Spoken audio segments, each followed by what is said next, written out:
भारत में करोड़ों शिव मंदिर मौजूद है जो किसी न किसी चमत्कार के लिए प्रसिद्ध माने जाते हैं।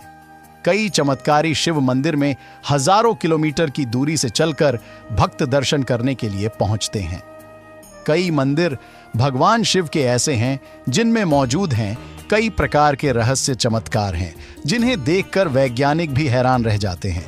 आज हम इस वीडियो में आपको इनमें से ही भगवान शिव के 5 रहस्यमय मंदिरों के बारे में बताएंगे जिनके रहस्यों के बारे में आपने शायद ही कभी सुना होगा। इसलिए इस वीडियो को शुरू से लेकर अंत तक जरूर देखिएगा। चलिए अब करते हैं शुरुआत आज के इस वीडियो की। नंबर 5, गर्भमुक्तेश्वर स्थित गंगा मंदिर। उत्तर प्रदेश के गर्भमुक्तेश्वर स्थित गंगा मंदिर कई रहस्यों से भरा है। इस मंदिर की सीढ़ियों से आती है डरावनी आवाजें जो शिवलिंग पर अंकुरित होती है।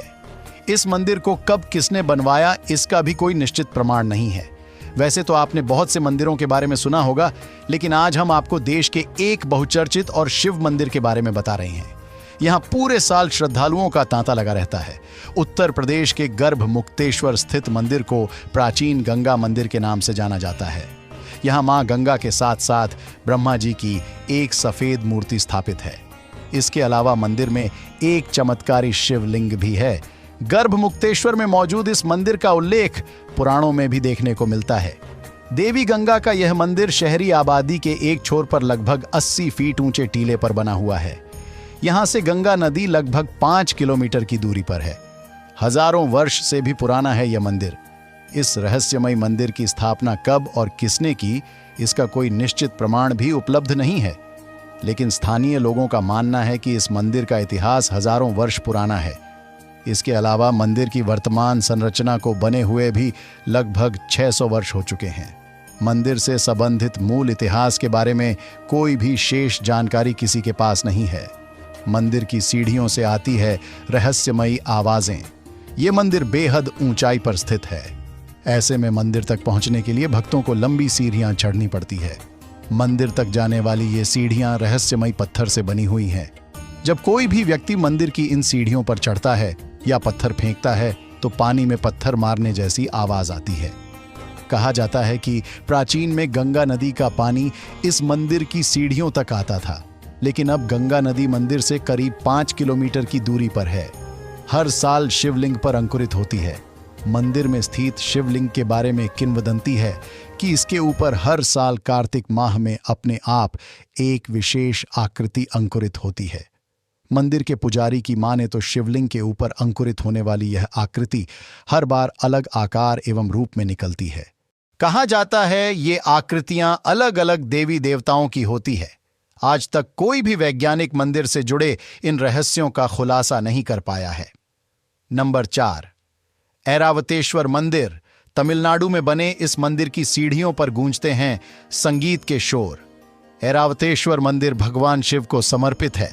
तमिलनाडु के इस मंदिर की सीढ़ियों पर पैरों के हल्के प्रहार से संगीत की मधुर ध्वनियां सुन सकते हैं। तमिलनाडु राज्य में कुंभकोणम के पास दारासुरम में स्थित है ऐरावतेश्वर मंदिर। ये मंदिर यूनेस्को द्वारा वैश्विक धरोहर घोषित है।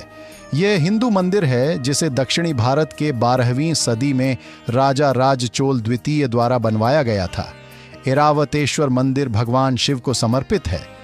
भगवान शिव को यहाँ ऐरावतेश्वर के रूप में जाना जाता है क्योंकि इस मंदिर में देवताओं के राजा इंद्र के सफेद हाथी ऐरावत द्वारा भगवान शिव की पूजा की गई थी। मंदिर की बनावट, मंदिर की हर एक चीज इतनी खूबसूरत और आकर्षक है कि इसे देखने के लिए वक्त के साथ ही समझ भी चाहिए।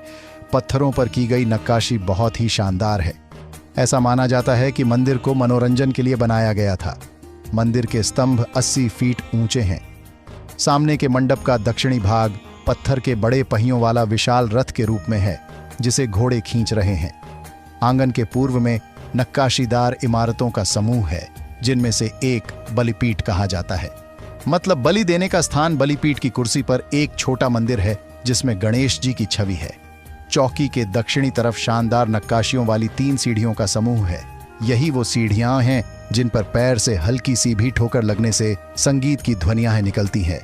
मंदिर के आंगन के दक्षिण पश्चिमी कोने में 4 तीर्थ वाला एक मंडप है जिनमें से एक पर यम की छवि बनी है। मंदिर का इतिहास मान्यता है कि ऐरावत हाथी सफेद था, लेकिन ऋषि दुर्वासा के श्राप के कारण हाथी का रंग बदल जाने से बहुत दुखी था। उसने इस मंदिर के पवित्र जल में स्नान करके अपना सफेद रंग पुनः प्राप्त किया। मंदिर में कई शिलालेख हैं। इन लेखों में एक में कुलोतुंग चोल तृतीय द्वारा मंदिरों का नवी कराए जाने के बारे में जानकारी मिलती है। गोपुरा के पास एक अन्य शिलालेख से पता चलता है कि एक आकृति कल्याणी से लाई गई, जिसे बाद में राजाधिराज चोल प्रथम द्वारा कल्याणपुरा नाम दिया गया। पश्चिमी चालुक राजा सोमेश्वर प्रथम से उसकी हार के बाद उनके पुत्र विक्रमादित्य और सोमेश द्वितीय ने चालुक्यों की राजधानी पर कब्जा कर लिया। ऐरावतेश्वर मंदिर को वर्ष 2004 में महान चोल जीवंत मंदिरों की को वैश्विक धरोहर स्थल सूची में शामिल किया गया। महान चोल जीवंत मंदिरों की सूची में तंजावुर का बृहदीश्वर मंदिर, चोलापुरम का गांगेय कोंडा, चोलीश्वरम मंदिर और दारासुरम का ऐरावतेश्वर मंदिर शामिल है। इन सभी मंदिरों को 10वीं और 12वीं सदी के बीच चोलों द्वारा बनाया गया था। नंबर 3, खेरेश्वर धाम मंदिर। रात के अंधेरे में शिव जी की पूजा करने आते हैं खुद अश्वत्थामा। अश्वत्थामा ने महाभारत में छल से पांडवों के पुत्रों की हत्या कर दी थी। तभी भगवान श्री कृष्ण ने अश्वत्थामा को श्राप दिया कि वह धरती पर तब तक पीड़ा झेलते हुए जीवित रहेगा जब तक स्वयं महादेव उसे पापों से मुक्ति न दिलाएं। तब तक कानपुर के एक मंदिर में अश्वत्थामा रात के अंधेरे में शिव जी की पूजा करने आते हैं। तो कौन सा है ये मंदिर और क्या है इससे जुड़ी खास बातें, आइए जानते हैं। पौराणिक कथाओं के अनुसार अश्वत्थामा को इस दुनिया के अंत तक इस धरती पर मौजूद रहने का ईश्वर से आदेश मिला है। क्योंकि शिव को आदि और अंत का प्रतीक माना जाता है, इसलिए अश्वत्थामा खुद शिव जी की पूजा करते हैं।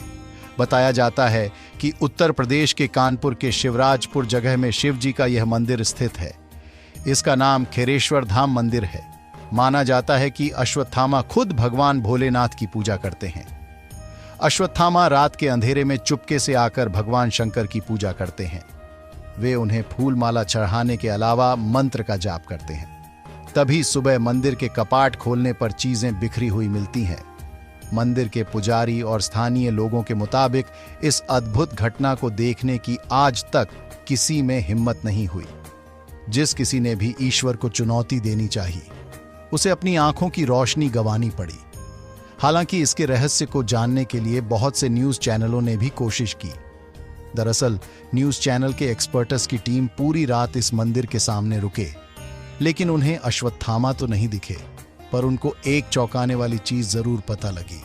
मंदिर के कपाट जब सुबह खोले गए तो वैसे ही जैसे बताया जाता है कि कोई आकर शिवलिंग की पूजा सुबह सुबह कर जाता है और उन पर फूल माला चढ़ा कर चला जाता है, ऐसा ही उनको देखने को मिला।